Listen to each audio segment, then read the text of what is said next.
मेरी इस व्लॉग में आप देखेंगे लखनऊ टू बैंगलोर की जर्नी, जिसमें मैं आपको लखनऊ का टर्मिनल 3 एयरपोर्ट दिखाऊंगा जो कि मैंने फर्स्ट टाइम देखा, और ये भी शेयर करूंगा कि मेरा वहाँ पे क्या एक्सपीरियंस था। फिर मैं अपने फ्लाइट के अंदर के एक्सपीरियंस भी शेयर करूंगा आप लोगों के साथ। उसके बाद आपको दिखाऊंगा बैंगलोर का एयरपोर्ट और वहाँ पे मैंने क्या खाया, वो सब चीजें भी दिखाऊंगा। वीडियो में आगे बढ़े उससे पहले प्लीज चैनल को सब्सक्राइब कर लेना, क्योंकि सब्सक्राइबर बढ़ते हैं तो थोड़ी मोटिवेशन मिलती है नए वीडियोस बनाने की।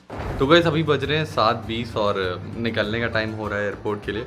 तो अभी वीनू भी आ गया है साथ मुझे बाय बाय बोलने के लिए। बाकी आपको दिखा दूं कि मैं ये एक सूटकेस लेके जा रहा हूँ और साथ में ये मेरा लैपटॉप बैग है जिसमें लैपटॉप वगैरह है और सारा जितना ऑफिस रिलेटेड काम है। बाकी एक ये छोटा सा बैग है जिसको मैं अपनी मतलब हमेशा लटकाए रहता हूँ गर्दन पे या कंधे पे, तो ये रहता है साथ। तो अब मैं पूरी तरीके से रेडी हो गया था और मेरी कैब भी आ गई थी, तो बस घर से बाहर निकला और कैब में सामान रख के बैठ गया। अच्छा OTP बतानी होगी 9296। ये वाली ट्रिप मेरे लिए थोड़ी सी अलग थी क्योंकि मैं पहली बार घर से काफ़ी लंबे टाइम तक जा रहा था, मतलब ऑलमोस्ट 7 to 8 डेज। और मैं इससे पहले कभी इतने दिन के लिए अपने घर से दूर गया नहीं, तो थोड़ी सी नर्वसनेस हो रही थी, बहुत सारे थॉट्स चल रहे थे दिमाग में, और यही सब सोचते सोचते मैं टर्मिनल 3 एयरपोर्ट भी पहुंच गया, जो कि बाहर से कुछ ऐसा दिखता है। भीड़ थोड़ी कम थी तो आराम से कैब से उतरा और वॉक करते हुए गेट के पास गया। तो फिर मैं एक गेट पे पहुंचा जहां बहुत भीड़ थी, तो पता चला ये इंटरनेशनल फ्लाइट्स हैं उनके लिए गेट है, और मोस्टली लखनऊ से लोग दुबई जाते हैं, तो इसीलिए इस गेट पे बहुत ज्यादा भीड़ थी। जिस गेट से मुझे एंट्री लेनी थी डोमेस्टिक फ्लाइट के लिए, मैंने वहां से एंट्री ली। और फिर अंदर का एरिया कुछ ऐसा दिख रहा था जहाँ पर आप लेफ्ट साइड में देख सकते हो कि सारे बैगेज काउंटर्स है। और हाँ, बात तो सही है कि टर्मिनल 3 एयरपोर्ट दिखने में बहुत अच्छा है, मतलब आप ही देखिए कि लाइटिंग्स हैं, राइट साइड में ATM है और इतने सारे मल्टीपल काउंटर्स है बैगेज के लिए कि आपको इतना टेंशन लेने की जरूरत नहीं है कि आपको लगेज सबमिट करने में टाइम लगे। बाकी अगर आपको कोई भी कंफ्यूजन हो तो आपको एयरपोर्ट स्टाफ में ही बहुत सारे लोग वहां पर टहलते दिख जाएंगे, तो आप उनसे पूछ सकते हो कि बैगेज कहाँ पे जमा करना है, सिक्योरिटी चेक इन कहाँ से करना है, तो वो आपको गाइड कर देते हैं, और मैं भी पूछ लेता हूँ जाकर।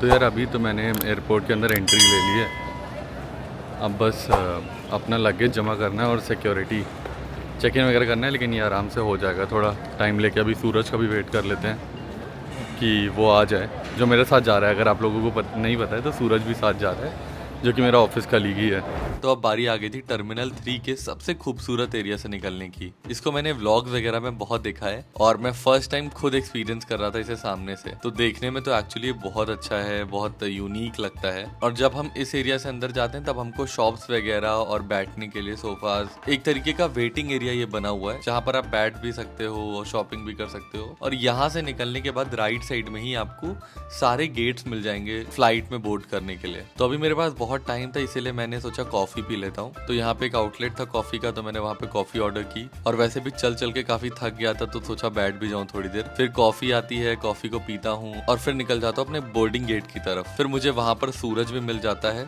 जो मुझे साथ में ज्वाइन कर लेता है। तो सूरज भाई आपको पहुँचने में दिक्कत तो नहीं? थोड़ा दिक्कत हुई भाई, आप अकेले अकेले भाग रहे हो।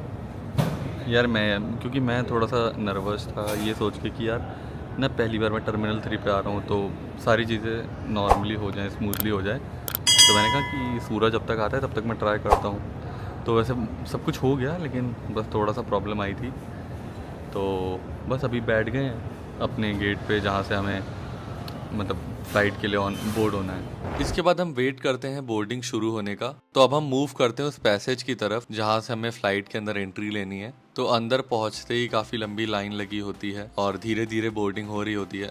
हम भी अंदर पहुँचते हैं, धीरे धीरे धीरे अपनी सीट्स की तरफ जाते हैं। इस बार जो मुझे सीट मिली थी वो सेंटर की मिली थी, तो मैं थोड़ा तो अजीब फील कर रहा था कि यार लेफ्ट मिल जाती या राइट की मिल जाती, बट सेंटर की मिली। जो बंदा मेरे राइट साइड में बैठा था वो भी बैंगलोर में ही रह रहा था पिछले कुछ सालों से जॉब के पर्पज से, और वो था लखनऊ का ही। फिर अप्रॉक्स 2 घंटे की फ्लाइट के बाद हम पहुंचते हैं बैंगलोर। सो अभी हम लोग लैंड हो चुके हैं बैंगलोर एयरपोर्ट पे। अभी ये तो एलिवेटर काम ही नहीं कर रहा। एलिवेटर नहीं, ट्रेविलेटर। मुझे भी अभी पता चला कि मैंने गलत बोल दिया था, तो जब मैंने गूगल किया तो पता चला जो एस्केलेटर हॉरिजॉन्टली लगे रहते हैं तो उन्हें ट्रेविलेटर कहते हैं। हाँ, बस अभी हम सोच रहे हैं कि यहाँ पर कुछ खाएं, सबवे का कुछ वीडियो कंटेंट भी बन जाएगा और सबवे एक अच्छी मील भी रहेगी। और मैंने अभी तक ट्राई भी नहीं किया सबवे। वैसे भी मैंने सुबह से पोहा ही खाया था, तो उसके बाद से पेट खाली है, और यहाँ तो सभी कुछ महंगा होगा। तो जब महंगाई खाना है तो सबवे खा लेते हैं। सबवे खाते हैं, और सबवे मैंने पहले कभी ट्राई भी नहीं किया है, तो आई थिंक अभी टाइम भी है, खाते हैं आराम से, खावा के निकलते हैं। ठीक है। तो बैंगलोर का एयरपोर्ट यार काफ़ी सुंदर है, यहाँ भी भीड़ नहीं है या तो संडे इसलिए भी हो, नहीं, ऐसे शाम संडे को- संडे शाम तो को- ज़्यादा भीड़ होनी चाहिए। नहीं मतलब बैंगलोर में जो ऐसे सिटी के लोग यहाँ ऑफिस वाले ही ज़्यादा आते हैं, तो शाम को लोग आएंगे संडे हाँ करके।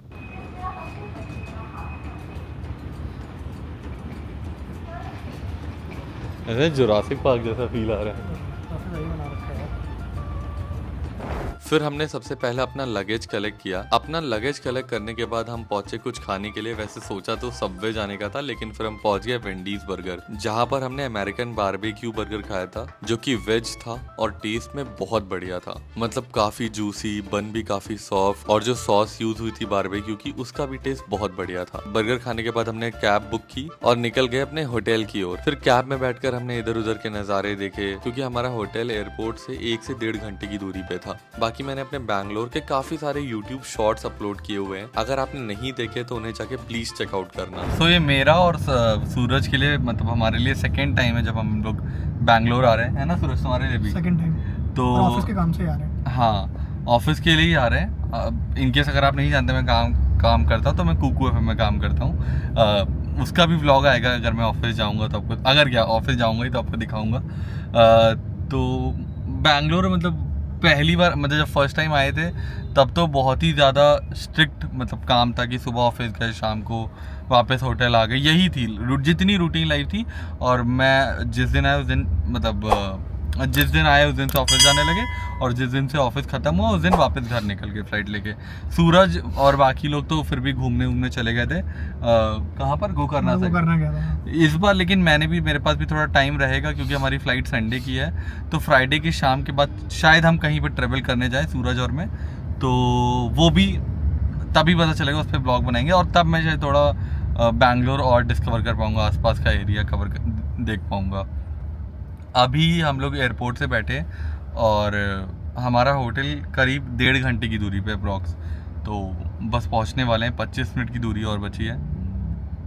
फ़्लाइट का एक्सपीरियंस मेरा इतना अच्छा नहीं रहा।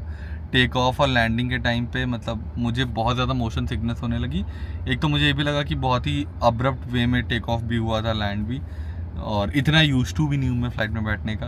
तो वो थोड़ी सी तबीयत ठीक नहीं लग रही थी, सर घूम रहा था।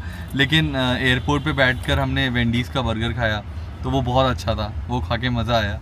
और बारबेक्यू सॉस उसमें थी जो बहुत अच्छी थी। हाँ, और best वेंडीज़, थी, best। हाँ, मैंने वैसे वेंडीज़ का बर्गर एक बार लखनऊ में भी ऑर्डर किया था घर से ही ऑनलाइन, तो मज़ा नहीं आया था उसमें। लेकिन यहाँ का बर्गर इतना सॉफ्ट बन था, अंदर बारबेक्यू सॉस और अंदर की जो टिक्की थी बहुत बढ़िया। तो इस व्लॉग के लिए इतना ही। मैं अपने नेक्स्ट व्लॉग में आपको बैंगलोर का रामेश्वरम कैफे भी दिखाऊंगा, इसीलिए जाने से पहले प्लीज चैनल को सब्सक्राइब कर लेना, ताकि मेरे नेक्स्ट वीडियो की नोटिफिकेशन आप तक पहुंच सके। Thank you so much for watching this video. Bye bye, take care.